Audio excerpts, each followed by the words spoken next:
The sound of the slap didn't just sting Emma's cheek, it shattered the silence of the Obsidian, Manhattan's most exclusive dining room, like a gunshot. 1 second, the jazz band was playing softly. The next, 300 wealthy patrons froze, forks hovering halfway to their mouths.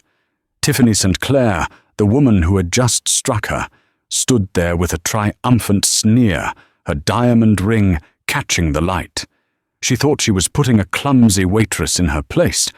She didn't realize she had just assaulted the woman who actually owned the building she was standing in. And she definitely didn't know that her fiancé, the billionaire Julian Thorne, was still in love with that waitress. The rules of the Obsidian were simple. Be invisible, be efficient, and never, under any circumstances, make eye contact with the billionaires who treated this place like their living room. Her name was Emma Vance. To the world, or at least the very small slice of the world that dined here, she was just staff. She was the hands that poured the vintage Dom Perignon, the arms that carried the silver trays of caviar, and the shadow that retreated against the velvet walls when the conversation turned private. Tonight, the air in the restaurant was thick enough to choke on. It was the annual Gala Eve dinner, a night where the titans of New York industry gathered to flaunt their net worth. The chandeliers, made of Austrian crystal, hummed with light, reflecting off the polished mahogany tables. Emma's feet throbbed. She had been on a double shift since 6 in the morning, covering for a girl named Sarah who had called in sick. But Emma needed the money. Not for rent, though her tiny apartment in Queens was 3 months behind, but for her brother, Leo. His medical bills were a mounting tide that threatened to drown her every single month. Table 4 needs a refill on the sparkling water, the one with the lime, not the lemon. Don't mess it up, Vance, Henri, the floor manager, hissed as he passed. Henri was a short, nervous man who sweated profusely despite the aggressive air conditioning. He terrified the other waitresses, but Emma had dealt with men far worse than Henri. She adjusted her black waistcoat, smoothed her skirt, and grabbed the crystal pitcher. Emma kept her head down as she moved through the room. She knew the faces here better than they knew themselves. Over there was Senator Miller, cheating on his wife with his paralegal. In the corner booth was the tech mogul, David Rask, who was secretly bankrupt and trying to secure a loan before the market opened on Monday. And then, the heavy oak doors at the front of the restaurant swung open. The temperature in the room seemed to drop 10 degrees. The ambient chatter, usually a dull roar of gossip and business deals, instantly hushed. Julian Thorne had arrived. He looked exactly the same as the last time Emma saw him, 5 years ago. Tall, with broad shoulders that strained against a tuxedo that probably cost more than her brother's life insurance policy. His hair was dark, swept back with careless precision, and his eyes, those cold, grey eyes, scanned the room with the indifference of a predator looking at a herd of sheep.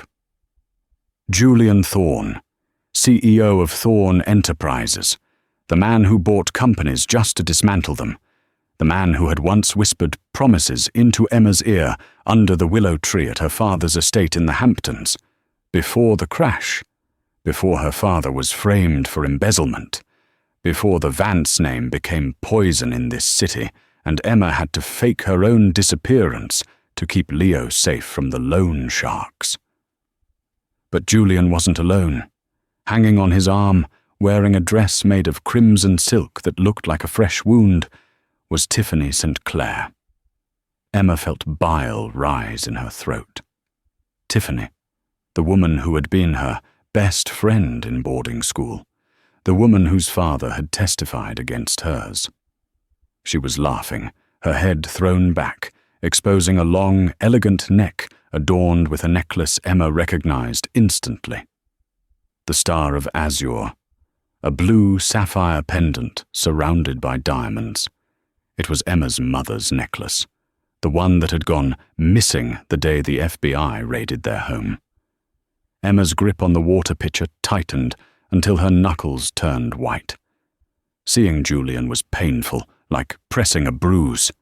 But seeing Tiffany wearing her dead mother's heirloom, acting as if she were the Queen of New York, sparked a rage in Emma that she hadn't felt in years. "Vance!" Henry snapped into her earpiece. "Table 1, the Thorn party. They've just been seated. Water and wine menu. Now." Fate has a twisted sense of humor. Of all the waitresses on the floor tonight, of all the nights Julian could have chosen to come here, it had to be tonight. And it had to be her. Emma took a deep breath. "You are not Emma Vance, the heiress," she told herself. "You are Emma, the waitress. You need this job. Leo needs his medicine." She walked toward table 1. Julian was already seated, checking something on his phone, looking bored. Tiffany was fussing with her napkin, complaining about the lighting. "It's just so dim in here, Julian," she whined. "How am I supposed to take a decent photo for Instagram if I look like a ghost?" "You look fine, Tiffany," Julian said, not looking up. His voice was deeper than Emma remembered. "Rougher. Just fine? Is that all?" She huffed. Emma approached the table from Julian's blind side. "Good evening," she said, keeping her voice low and altering the pitch slightly. She kept her chin tucked, her hair falling partially over her face. "Sparkling or still for the table?" "Sparkling?" Tiffany snapped without looking at her. "And make sure it's chilled. Last time we were here, the water was lukewarm." "Disgusting." "Of course, madam." Emma began to pour. Her hand was steady. She was a professional. She had spent 5 years scrubbing toilets, waiting tables and walking dogs to survive. She could pour water. But then Julian put his phone down. He sighed, a sound of heavy exhaustion, and looked up. He didn't look at Tiffany. He looked at the water glass. And then his gaze drifted up to Emma's hand. On her wrist, barely visible under the cuff of her uniform, was a tiny, faded scar in the shape of a crescent moon. She had gotten it when they were 16, climbing the iron gates of his estate to sneak out to the beach. He froze. His eyes shot up to her face. Panic flared in Emma's chest. She tried to pull back, to finish the pour and retreat, but his gaze pinned her in place. For a second, the mask of the Billionaire CEO slipped, and she saw the boy she used to love. "Elle," he started to whisper. The sound of her name, or the beginning of it, on his lips, shattered her concentration. Her hand jerked. A splash of sparkling water, no more than a tablespoon, splashed out of the glass and landed on the tablecloth. A tiny droplet, smaller than a dime, hit the sleeve of Tiffany's crimson dress. It was nothing. It was water. It would dry in 5 minutes.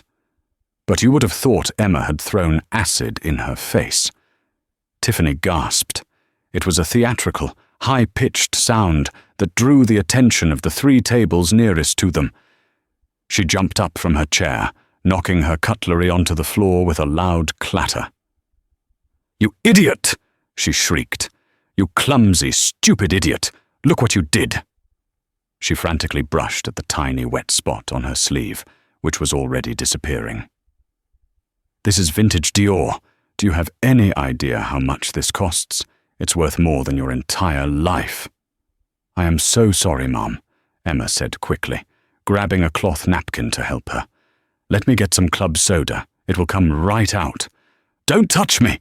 she screamed, slapping Emma's hand away. The music in the restaurant stopped. The pianist, sensing the tension, lifted his hands from the keys. The ambient chatter died instantly. In the obsidian, a raised voice was a cardinal sin. A scream was a catastrophe. Julian remained seated. He hadn't moved. His eyes were still locked on Emma, analyzing her face, dissecting the contours of her cheekbones, the shape of her eyes. He wasn't looking at the water. He wasn't looking at his fiancée. He was looking at a ghost. "Tiffany, sit down," Julian said, his voice dangerously low. "It's water."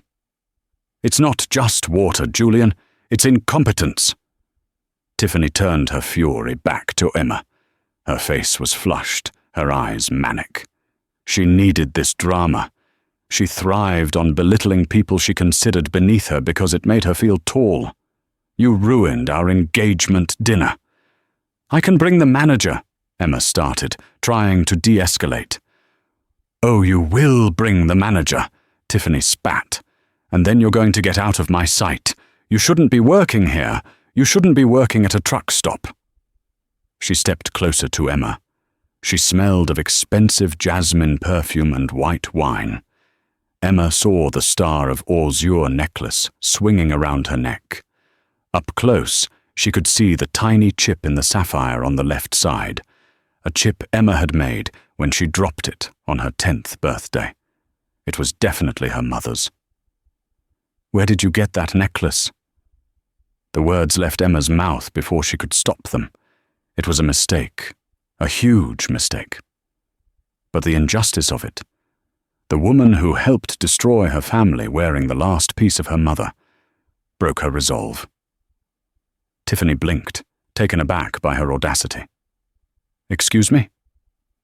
"The necklace," Emma said, her voice shaking slightly, not with fear, but with suppressed rage. "Where did you get it?" Tiffany laughed. It was a cruel, sharp sound. "What is it to you? Do you think you can afford something like this? This is an heirloom. Julian gave it to me." Emma's eyes snapped to Julian. He flinched. He had bought it? Did he know it was hers? Or had he bought it from the auction house where the government sold her father's seized assets? "I asked you a question, servant," Tiffany hissed, leaning in close. "Why are you looking at my jewelry? Are you planning to steal it? Is that it? You're a thief, as well as an idiot." "I'm not a thief," Emma said, standing her ground. She straightened her spine. For a moment, the posture of Emma Vance, the debutante, returned. She looked her dead in the eye. "And that necklace doesn't belong to you." The silence in the restaurant was absolute. Even the kitchen staff had peered out from the swinging doors. Tiffany's face turned a violent shade of red. She wasn't used to the help speaking back. She wasn't used to defiance. "How dare you?" she whispered. She raised her hand. Emma saw it coming. She could have dodged. She had spent the last 5 years living in rough neighborhoods where dodging a swing was a survival skill. But she didn't move. She let it happen. She needed everyone to see who Tiffany really was. Crack. Her palm connected with Emma's cheek. It was a solid, vicious slap. Emma's head whipped to the side. The stinging sensation bloomed instantly, hot and sharp. Gasps erupted around the room.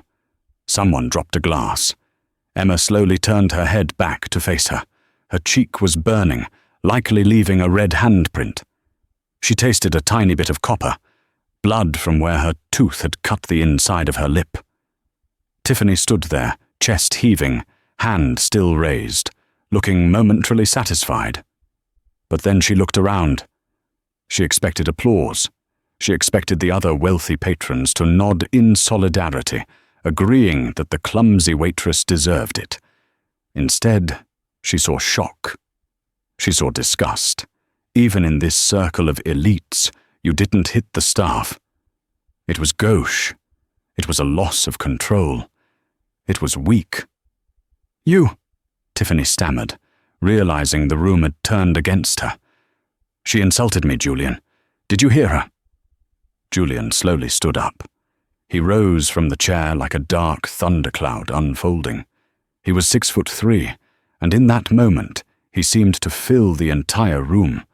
He walked around the table. He didn't go to Tiffany. He came to Emma. He stood inches from her. She could smell his cologne, sandalwood and rain. It was the same scent that used to linger on her sweaters when he borrowed them. He reached out a hand. For a second, Emma thought he was going to hit her too. But his fingers, trembling slightly, hovered near her bruised cheek. He didn't touch the skin, but the heat of his hand radiated against her face. "Emma," he said. His voice wasn't angry. It was broken. Tiffany froze. "Emma," she repeated, confusing clouding her features. "Who is Emma? Julian, why are you talking to the help?"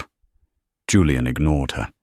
He looked into Emma's eyes, searching for the girl he lost. "It is you," he breathed. "Everyone said you were dead. They said you died in the fire in France." "I should have," Emma whispered, her voice barely audible. "It would have been easier." "Julian!" Tiffany screeched, grabbing his arm. "What is going on? Why do you know her name?" Julian ripped his arm away from Tiffany with such force that she stumbled back in her high heels. "Be quiet, Tiffany," he roared. The sound of his voice echoed off the vaulted ceilings. Julian Thorne never raised his voice. He was the Ice King. Seeing him lose his temper was like watching a statue come to life and scream. "You just assaulted a member of my staff." A new voice cut through the tension. They all turned. Walking toward them from the shadows of the kitchen hallway was Mr. Henderson, the general manager. But he wasn't looking at Julian, and he wasn't looking at Tiffany. He walked straight past the billionaire and the socialite. He stopped in front of Emma. He bowed, a deep, formal bow, usually reserved for royalty. "Miss Vance," Henderson said, his voice trembling but clear, "I am mortified that this occurred in your establishment. I have already called security. Shall I have the police escorted in, or would you prefer to handle Ms. St. Clair personally?" Tiffany's jaw dropped. "Her establishment? What are you talking about? She's a waitress." Emma wiped the blood from her lip with the back of her hand. She looked at Julian, whose eyes were wide with shock, and then at Tiffany, who looked like she was trying to solve a math problem in a foreign language. "I was a waitress 5 minutes ago," Emma said, her voice gaining strength, echoing the authority her father had taught her before their world collapsed. She reached into her apron pocket and pulled out something she had kept hidden for 5 years. A small, black key card with a gold chip. The master key to the Obsidian Group. "But now," she said, locking eyes with Tiffany, "I'm the owner, and you're trespassing." Tiffany stared at the black keycard in Emma's hand as if it were a loaded gun. A nervous titter ran through the dining room, but it quickly died out as the gravity of the situation settled over the crowd. "You're lying," Tiffany scoffed, though her voice cracked. She looked around at the patrons, desperately seeking an ally. "She's lying. Julian, tell them. It's impossible. The Vances are destitute. Her father died in prison, owing millions. She's a pauper." "My father," Emma said, her voice cutting through her hysteria like a blade, "was a man who planned for every contingency, even the ones he couldn't survive." She turned to Mr. Henderson. "Paul, please bring up the deed of ownership on the main display. I think our guests deserve some clarity before we remove the trash." "Immediately, Miss Vance," Henderson said. He tapped his tablet. Suddenly, the large digital art display above the bar, usually showing abstract moving shapes, flickered. In its place, a legal document appeared. It was a deed of trust for the Obsidian Group, dated 6 years ago. The primary beneficiary wasn't a bank. It wasn't a corporation. It was Emma Marie Vance. "The Obsidian wasn't part of my father's seized assets because he never owned it," Emma explained, stepping closer to Tiffany. "He bought the building and the business in my name when I was 18. It was a birthday present, a safety net. It's been held in a blind trust managed by Mr. Henderson until I decided to claim it. Tonight seems as good a time as any." She looked at the crowd. "I've been working here as a waitress for 6 months. I wanted to know who my true friends were. I wanted to see how you treated the people who serve you when you think no one of consequence is watching. Emma let her gaze drift over the room. Senator Miller looked down at his plate. David Rask, the tech mogul, shifted uncomfortably. They had all ignored her, tipped poorly, or made rude comments, thinking she was invisible. "I have learned a lot," she said softly. Then her eyes snapped back to Tiffany. "And I've learned that you, Tiffany St. Clair, are not fit to dine in my establishment." Tiffany's face went from red to a ghostly white. She turned to Julian, grabbing his lapels. "Julian, do something! She's humiliating me. You own half the city. Buy this dump right now and fire her. Destroy her." Julian didn't look at the restaurant. He didn't look at the deed on the screen. He was staring at Emma with an intensity that made her knees weak. It was a look of hunger, of confusion, and of profound betrayal. "Julian!" Tiffany shook him. Julian slowly peeled Tiffany's hands off his jacket. He did it gently, but with a finality that was terrifying. "You slapped her," Julian said. His voice was devoid of emotion. "She spilled water on me," Tiffany shrieked. "You slapped her," Julian repeated. "You hit a woman. You hit Emma. She's a waitress. She's a nobody." "She's the only woman I have ever loved," Julian said. The confession hung in the air, heavier than the chandeliers. Tiffany stopped breathing. Emma stopped breathing. Julian turned his cold grey eyes to his fiancée. "I spent 5 years looking for her body. I spent 5 years mourning her. And you slap her because of a water stain?" "Julian, baby, We're done, Tiffany," he said. He didn't shout. He didn't make a scene. He just stated a fact. "The engagement is over. Take the ring off." "No," she whispered, clutching her left hand. "You can't do this. My father." "Your father needs my capital to keep his shipping empire afloat," Julian said ruthlessly. "If you don't take that ring off right now and leave, I will pull my funding by tomorrow morning. Your family will be on the street by noon." Tiffany sobbed. It was an ugly, gasping sound. Trembling, she slid the massive 10-carat diamond off her finger and slammed it onto the table. "I hate you!" she spat at him. Then she turned to Emma. Her eyes were filled with a venom so pure it was almost impressive. "And you? You think you've won? You think because you own a restaurant you're safe? You have no idea what you've started.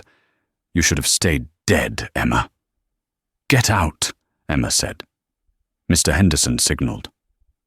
2 large security guards in black suits materialized from the shadows. They took Tiffany by the arms. She didn't fight them. She was too broken, too humiliated. As they escorted her out, the only sound was the clicking of her heels and her muffled sobs. When the doors closed behind her, the silence returned. Emma looked around the room. She was still wearing her waitress uniform. Her cheek was throbbing. Her apron was stained. But she stood tall. "Dinner is on the house tonight," she announced to the stunned room. "Please enjoy your meal, but remember, treat the staff with respect. You never know who they might be." Slowly, hesitantly, the conversation resumed. But the atmosphere had changed. The power dynamic had shifted. Emma turned to leave. She needed to get to the office. She needed to breathe. She needed to escape Julian's eyes. "Emma!" Julian called out. She didn't stop. "Not now, Julian." "Emma, please!" She pushed through the kitchen doors, her heart hammering against her ribs like a trapped bird. She marched past the stunned chefs, past the dishwashers who were staring at her with open mouths, and headed straight for the back office. She needed to lock the door. She needed to call Leo. She needed to run. But she knew, even as she fumbled for her keys, that Julian Thorne was not a man who let things go. He was a man who hunted, and he had just found his prey. The manager's office was a sanctuary of soundproof glass and leather furniture. Emma slammed the door shut and leaned against it, her legs finally giving out. She slid down to the floor, burying her face in her hands. Her cheek burned where Tiffany had slapped her, but the pain in her chest was far worse. He knows. For 5 years, she had been careful. She had used fake IDs. She had worked cash jobs. She had dyed her hair, changed her walk, and lowered her voice. She had become a ghost to protect Leo. Her father hadn't just been an embezzler. He had stolen from the wrong people. The cartel of shadows, the newspapers called them, a syndicate of loan sharks and mobsters who didn't sue for their money. They collected it in blood. When her father committed suicide in prison, the debt passed to them. That was why she faked her death in a house fire in France. That was why she let the world believe Emma Vance was ash and bone. If they knew she was alive, they would come for the money. And if they couldn't get the money, they would take Leo. Her phone buzzed in her pocket. It was a text from Mrs. Gable, Leo's nurse. "Leo is asking for you. He's having a bad night. Respiration is shallow. Please come home when you can." Tears pricked Emma's eyes. Leo was only 20, but his lungs were failing. The treatments cost thousands a week. The restaurant was her only asset, but she couldn't sell it without alerting the syndicate. She could only skim the profits, pretending to be an employee, laundering the money through Henderson to pay for Leo's care. She stood up and went to the desk. She opened the safe hidden behind a painting of the New York skyline. Inside lay a stack of cash, tips and skimmed profits, and a burner phone. She grabbed the cash. She had to leave. Tonight. Knock. Knock. It wasn't a polite knock. It was a command. "Emma, open the door." "Julian." "Go away, Julian," she shouted, her voice shaking. "The restaurant is closed to you." "I don't care about the restaurant," he replied through the heavy oak. "I'm not leaving until I see you. You can open this door, or I will kick it down. And you know I'll do it." He would. Julian Thorne once bought a hotel chain just to fire a concierge who was rude to her. He didn't understand boundaries. Emma took a deep breath. She checked her reflection in the mirror. Her face was pale, the red mark on her cheek vivid. She looked tired. She looked broken. She unlocked the door. Julian stood there. He had discarded his tuxedo jacket and loosened his tie. His hair was slightly mussed, as if he had run his hands through it repeatedly. He stepped inside and closed the door behind him, locking it. The room felt instantly smaller. He sucked the oxygen out of the air. "Why?" he asked. Just one word, but it carried the weight of 5 years of grief. "I had to," Emma said, walking behind the desk to put a barrier between them. "You wouldn't understand." "Try me," he growled. He walked toward the desk. "I buried an empty coffin, Emma. I stood in the rain at Père Lachaise Cemetery and watched them lower a box of bricks into the ground. I mourned you. I almost lost my mind." "I know," she whispered. "I'm sorry." "Sorry?" He laughed, a dark, humorless sound. "You let me believe you burned to death. Why? Was it because of your father? The scandal?" "It was to keep you safe," Emma snapped, finally looking at him. "And to keep my brother alive." Julian stopped. "Leo? Leo is alive too?" "Yes, but he won't be for long if you don't lower your voice." She sighed, rubbing her temples. "My father owed money to people who don't forgive debts, Julian. If they knew I was alive, they would come for us. That's why I ran. That's why I'm a waitress." Julian's expression shifted from anger to something calculating. The businessman was back. "How much?" "What? How much is the debt?" "It doesn't matter. It's millions. More than you can just write a check for without raising flags with the SEC. "I don't care about the SEC," Julian said. He walked around the desk. She tried to back away, but her back hit the wall. He placed his hands on the wall on either side of her head, trapping her. He wasn't touching her, but his body heat was overwhelming.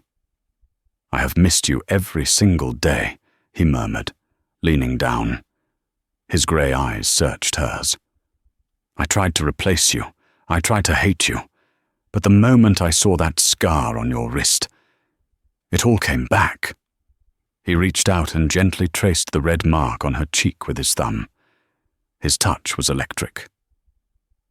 "Does it hurt?" "A little," she admitted. "I will ruin her for this," he promised. "Tiffany will regret the day she was born." "Julian, stop. I don't want revenge. I just want to survive." "You don't have to just survive anymore, Elle," he said softly. "You have me. I can protect you. I can protect Leo. Let me help you." For a second, she wanted to say yes. She wanted to collapse into his arms and let him be the hero. She wanted to be the girl he loved again, safe in his castle. But then she saw the Star of Azure necklace in her mind. The one Tiffany was wearing. "Speaking of Tiffany," she said, pushing his chest gently to create space. "Why was she wearing my mother's necklace? She said you gave it to her." Julian stiffened. He pulled back slightly. "I did give it to her, but not as a gift." "What does that mean?" "I bought it at the auction 3 years ago," Julian admitted, looking ashamed. "I paid $5 million for it, not because I wanted it, but because it was yours. I kept it in my safe. It was a way to feel close to you." "Then why did she have it?" "She found it," Julian said, his jaw tightening. "She found it in the safe 2 days ago. She assumed it was an engagement gift. I didn't have the heart to tell her it belonged to my dead ex-girlfriend. I didn't want to explain why I was hoarding your jewelry. It would have raised questions I didn't want to answer." "So you let her wear it?" Emma said, feeling a sting of hurt. "You let her parade around with the last piece of my mother." "I was going to take it back tonight," Julian insisted. "After dinner, I swear." He grabbed her hand. "Emma, none of that matters now. You're here. You're alive. We can fix this. I can pay off the debt. I can move you and Leo to a secure location. Just don't run again. Please." The desperation in his voice broke her heart. He really did love her. Despite the time, despite the lies, he loved her. Emma looked at the door. She had the cash. She could run right now. She could disappear into the night and find a new city, a new name. But Leo was too sick to move again, and she was tired of running. "Okay," she whispered. "I won't run." Julian let out a breath he seemed to have been holding for 5 years. He leaned in, his lips inches from hers. "Good. Because I'm never letting you go again." He closed the distance. His lips brushed hers. Tentative at first, then hungry, possessive. It was a kiss that tasted of champagne and sorrow and second chances. For a moment, the world outside the office didn't exist. There were no debts, no mobs, no crazy ex-fiancés. Just Julian and Emma. Crash. The sound of glass shattering broke them apart. They both whipped their heads toward the window that looked out into the alleyway behind the restaurant. A brick had been thrown through the pane, landing on the Persian rug amidst a shower of glass shards. Wrapped around the brick was a piece of paper. Julian moved instantly, pushing Emma behind him, shielding her with his body. "Stay back." He walked over to the brick and picked it up. He untied the note. Emma saw his face go pale. The color drained from his skin faster than it had when he saw her in the dining room. "What is it?" she asked, stepping forward. "Julian, what does it say?" He didn't want to show her. He tried to crumple it, but she snatched it from his hand. The note was written in red marker. Or maybe it wasn't marker. We saw the live stream, Emma. Dead girls don't own restaurants. The interest rate just went up. We're coming for the boy tonight." Her blood turned to ice. The live stream. Of course. Someone in the restaurant had filmed the confrontation with Tiffany. It was probably already viral on TikTok and Twitter. The world knew she was alive. And so did the cartel. "Leo," she gasped. "We have to go," Julian said, his voice snapping into command mode. "Now!"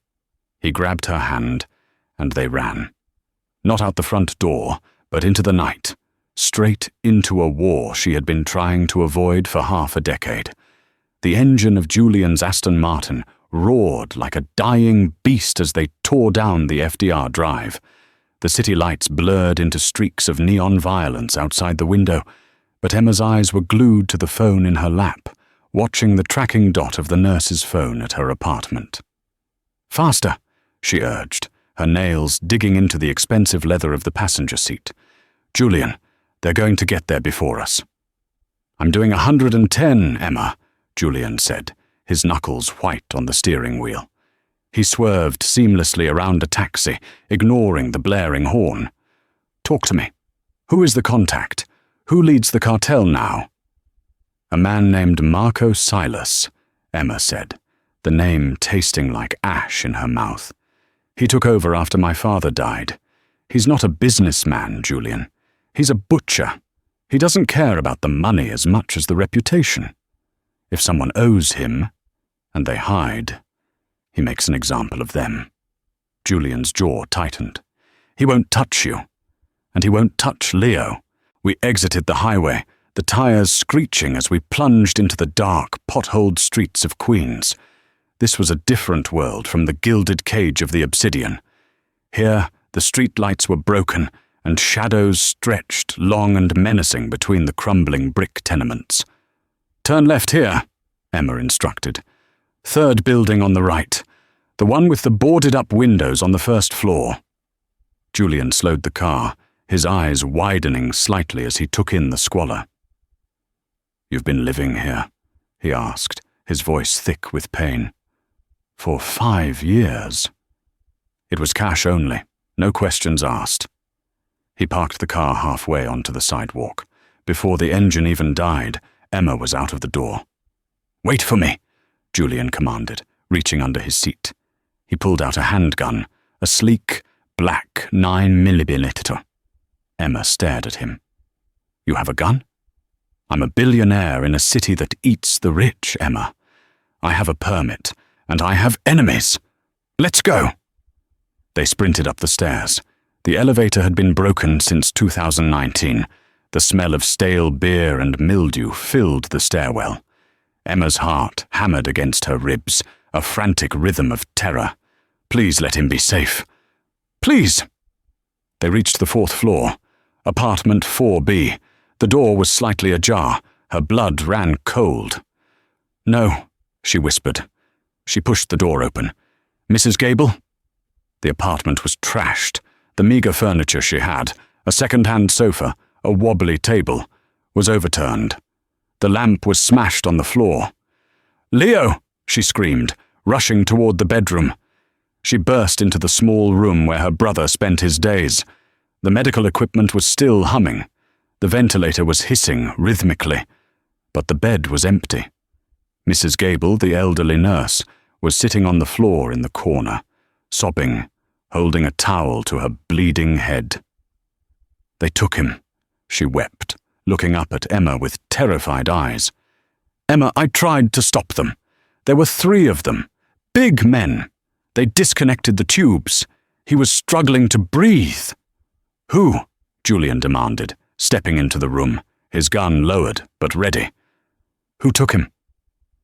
"Men in suits," she gasped. They said to tell the dead girl to come to the docks, warehouse 42, if she wants the boy to see the sunrise." Emma collapsed against the doorframe. They had him, her sick, fragile brother, who couldn't survive more than a few hours without his oxygen support. "Warehouse 42, Julian repeated. "That's the Silas shipping yard. I know it." He needs his medication, Emma cried, panic finally overtaking her. She grabbed Julian's jacket. He has cystic fibrosis, Julian. If he doesn't get his treatment, his lungs will fill with fluid. He'll drown. We don't have time for a negotiation. We don't have time for police. We aren't calling the police, Julian said coldly. He holstered his weapon and grabbed her shoulders, shaking her slightly to snap her out of the hysteria. Emma, look at me. She looked up into those steel-grey eyes. I have a security team, ex-military. They are loyal only to me. I'm calling them now. We are going to get him back. They'll kill him if they see a team, Emma argued. Marco wants me. He wants a trade. Then we give him one, Julian said, a dark plan forming in his eyes. But not the one he expects. He pulled out his phone and dialed a number. Russo, it's Thorne. Code red. I need the team at the Brooklyn Navy Yard, Warehouse 42. 10 minutes. Stealth entry. And Russo, bring the heavy armor. We're going to war. The warehouse district was a graveyard of industry, rusting cranes, shipping containers stacked like giant Lego blocks, and the smell of salt and diesel fuel. Julian parked the Aston Martin a block away, hidden behind a stack of pallets. His security team, 6 men dressed in tactical black gear, had arrived silently in 2 SUVs. They were ghosts, moving into position around the perimeter of Warehouse 42. Julian turned to Emma in the car. Stay here. When the shooting starts, drive away. No, she said, reaching for the door handle. Marco wants to see me. If I don't walk in there, he kills Leo. You know that. It's a trap, Emma. Of course it's a trap. That's why I'm the bait. She looked at him, her eyes pleading. Trust me. I know how Marco thinks. He's arrogant. He wants to gloat before he kills me. That buys us time. Julian grit his teeth, the muscles in his jaw working. He hated it. He wanted to lock her in the car. But he knew she was right. I'll be on the catwalks above, Julian said. I have a clear shot. If he touches you, if he even breathes on you wrong, I end him. He handed her an earpiece. Keep this in. Don't take it out. Emma nodded, put the tiny device in her ear, and stepped out into the cold night air. She walked toward the massive sliding metal doors of the warehouse. She was wearing her waitress uniform, stained with sweat and dirt. But she walked with the posture of a queen. She pushed the small service door open and stepped into the cavernous space. The warehouse was dimly lit by hanging halogen bulbs that buzzed like angry hornets. In the center of the concrete floor, sitting on a wooden chair, was Leo. He looked terrible. His skin was grey, his breathing ragged and wheezing. His hands were zip-tied behind the chair. Standing behind him was Marco Silas. Marco hadn't changed. He was a bear of a man, wearing a silk suit that looked ridiculous on his bulky frame. He was smoking a cigar, the tip glowing red in the gloom. The dead girl rises, Marco boomed, his voice echoing off the metal walls. He laughed. I have to admit, Emma, you had me fooled. I thought you were ash in a French urn. But then, TikTok is a wonderful thing. He held up his phone. On the screen was the video of her in the obsidian, declaring ownership. You looked good, Marco sneered. Arrogant, just like your thief of a father. Let him go, Marco, Emma called out, walking steadily toward the center of the room. She stopped 10 yards away. The debt is mine. The deception was mine. Leo has nothing to do with this. The boy is collateral, Marco said, exhaling a cloud of smoke. He placed a heavy hand on Leo's shoulder. Leo flinched and let out a pained whimper. Don't touch him, Emma screamed. Then pay me, Marco roared, his demeanor shifting instantly from mocking to violent. Your father stole $5 million from me, with interest, and the inconvenience of me thinking you were dead. Let's call it 10 million. Do you have $10 million in that apron, Waitress? I don't, she said calmly, but I have something better. Oh? Marco raised an eyebrow. And what is that? I have the recording, Emma lied. Marco paused. What recording? My father, she improvised, her heart racing. He didn't just steal your money, Marco. He gathered evidence. He recorded every meeting, every bribe to the judges, every hit you ordered. He hid the hard drive. That's what I went to France to get. That's why I came back. She tapped her pocket. I have it right here. If I don't upload a code in 5 minutes, it gets sent automatically to the FBI, the DEA, and the New York Times. It was a bluff, a desperate, flimsy bluff. But Marco was paranoid. He knew her father was smart. He stared at her, his eyes narrowing. You're lying. Am I? She took a step forward. Kill the boy, and you spend the rest of your life in a supermax prison.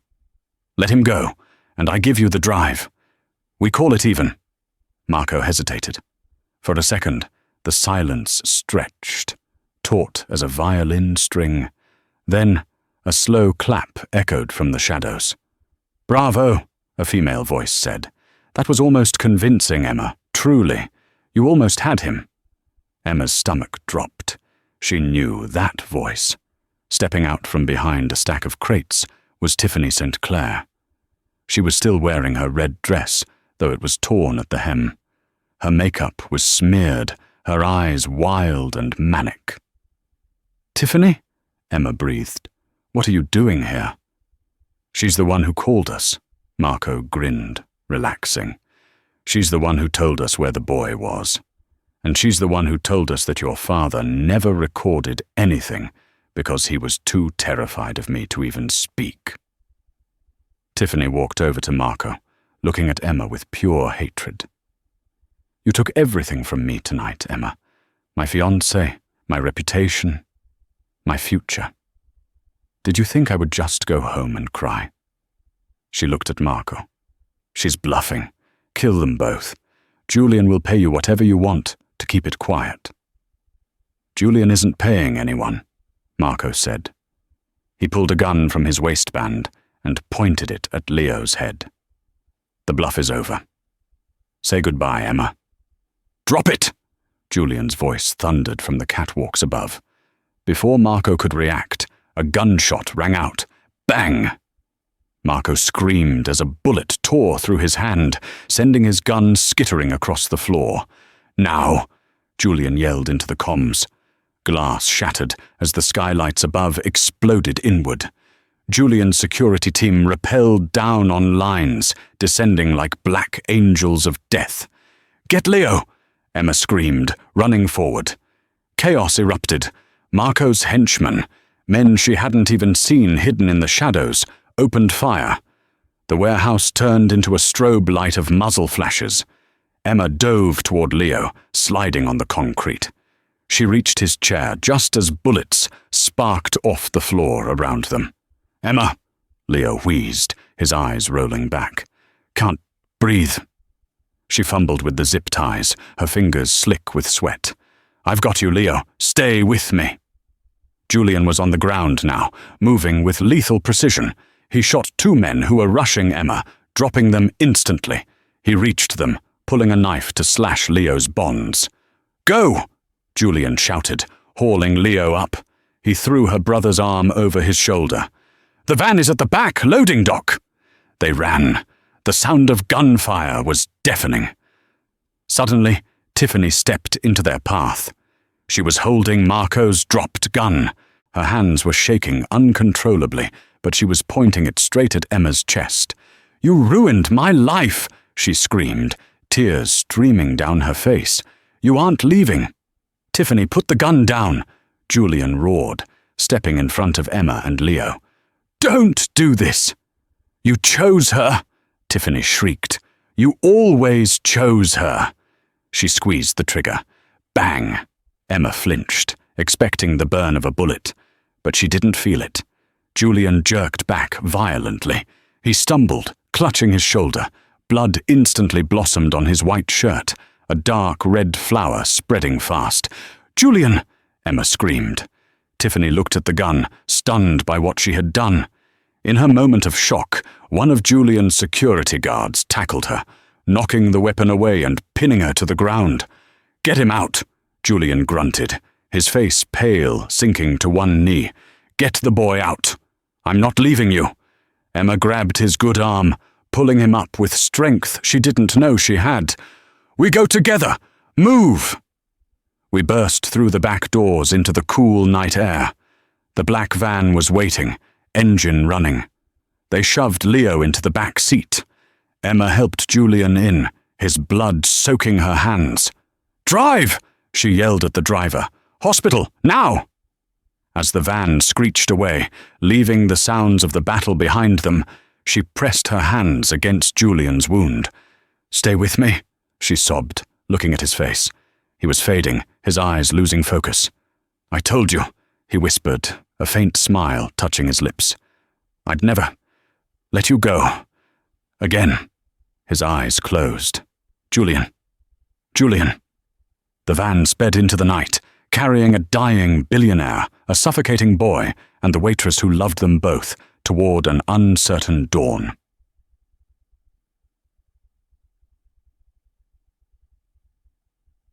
The waiting room of Mount Sinai Hospital was a purgatory of white walls and fluorescent lights. Emma sat in a plastic chair, her uniform dried stiff with Julian's blood, holding Leo's hand. Her brother was hooked up to a fresh oxygen tank, stabilized and sleeping. He was safe. But down the hall, behind double-swinging doors, Julian Thorne was fighting for his life. The bullet had nicked an artery near his collarbone. "Ms. Vance?" A tall man in a trench coat stood over her. Detective Miller. "He's still in surgery," she said hollowly. "I'm not here for Mr. Thorne," the detective said gently. "I'm here to tell you about the warehouse. My officers secured the scene. We found Marco Silas bleeding out. He's in custody at Bellevue. And Ms. St. Clair?" He paused, shaking his head. "She was found crying over the weapon. She confessed to everything immediately. The kidnapping, the attempted murder, the conspiracy. She gave us everything on her father's illegal dealings with Silas, just to try and cut a deal." "Will she get a deal?" Emma asked, looking up. The detective smiled grimly. "She shot a billionaire in front of 6 witnesses, Miss Vance. She's not going to the Hamptons. She's going to Rikers." Emma nodded. It should have felt triumphant. It just felt exhausting. It took 6 hours for the surgeon to come out. When he told her Julian was stable, the dams finally broke. She wept, not from sadness, but from the sheer, crushing relief of survival. 6 months later, the grand reopening of the Obsidian was the event of the decade. The restaurant had been closed for renovations and to let the scandal die down, but tonight the doors were open. The paparazzi lined the velvet ropes outside, their flashbulbs popping like strobe lights. Emma stood at the top of the grand staircase. She wasn't wearing a waitress uniform. She was wearing a gown of midnight blue velvet, diamonds dripping from her ears, and around her neck, the star of azure, returned to its rightful owner. "Nervous?" a low voice murmured in her ear. She turned. Julian stood beside her. He looked impeccable in a tuxedo, though if you looked closely, you could see the faint outline of a scar peeking out from his collar. He was alive. He was healthy. And he was looking at her like she was the only person in the room. "A little," she admitted. "Everyone is watching." "Let them watch," Julian said, taking her hand and kissing the knuckles. "They used to watch you to judge you. Now, they watch you because they want to be you." They walked down the stairs together. The room went silent, a respectful, awed silence. Emma saw faces she recognized. Senator Miller gave her a polite nod. David Rask raised his glass to her. Even Henri, the manager who used to yell at her, bowed his head as she passed. He was still employed, but he was much, much politer these days. They sat at table 1, the same table where Tiffany had slapped her. "I have something for you," Julian said, reaching into his jacket. He didn't pull out a ring. He pulled out a newspaper. He slid it across the table. The headline read, "St. Clair heiress sentenced to 25 years. Family empire collapses." "Her father went bankrupt last week," Julian explained calmly. "The assets were liquidated. And guess who bought their estate in the Hamptons?" Emma looked at him, eyebrows raised. "I did," Julian smirked. "I thought Leo might like the fresh air. It has a pool." She laughed. It was a genuine, happy sound. Leo was doing well, responding to new treatments that Julian's specialists had found. He was going to college in the fall. "You're a dangerous man, Julian Thorne," she said. "Only to those who hurt you," he replied. He poured 2 glasses of vintage champagne. "To the past?" "No," she said, clinking her glass against his. She looked around at her restaurant, her legacy, and the man she loved. "To the future, and to never serve in sparkling water ever again." They drank. The jazz band started to play, and for the first time in her life, she wasn't the girl in the shadows. She was the queen of the Obsidian. And that is the story of Emma Vance. It's a reminder that kindness is not a weakness, and status is just an illusion. Tiffany St. Clair thought her wealth gave her the right to treat people like dirt, but she forgot the most important rule of life. The wheel always turns. The waitress you mock today could be the owner who bans you tomorrow. Emma didn't just survive, she conquered, not through cruelty, but through resilience and the power of truth. In the end, the slap that was meant to silence her became the sound of her victory. Wow, what a journey. I still can't believe Tiffany actually pulled the trigger at the end. If you enjoyed this story, please hit that like button. It really helps the channel grow and lets me know you want more long-form drama like this. I have a question for you guys. Do you think Julian was right to buy Tiffany's family home after she went to prison? Or was that too much revenge? Let me know your thoughts in the comments below. Don't forget to subscribe and ring the bell so you never miss the next part. Thanks for watching, and I'll see you in the next story.